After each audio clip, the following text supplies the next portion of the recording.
السلام عليكم، أنا أخوكم عبد الله طارق، حيكم جميعا. بالبداية أتمنى نصلي على النبي محمد وعلى آل محمد. وصلتني مناشدة بخصوص هاي القطط الصغيرة مرمية داخل بيت مهجور بالليل وتصرخ من جوعها، وحالتها يرثى لها وتلفظ أنفاسها الأخيرة. الحمد لله صارت الساعة 5 صباحا، اتجهت للمكان ودخلت مثل ما تشوفون. المكان مهجور جدا ووسخ، والقطط تصرخ هنا من جوعها.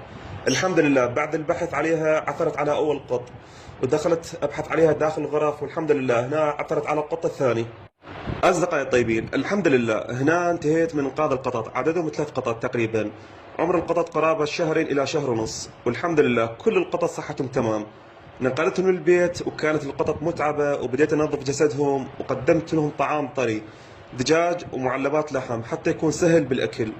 وبدت القطط تاكل، وأصبحت بمكان آمن بعد ما كانت بالشارع صار على الموت. وبالنهاية نقول الراحمون يرحمهم الله، في أمان الله وحفظه.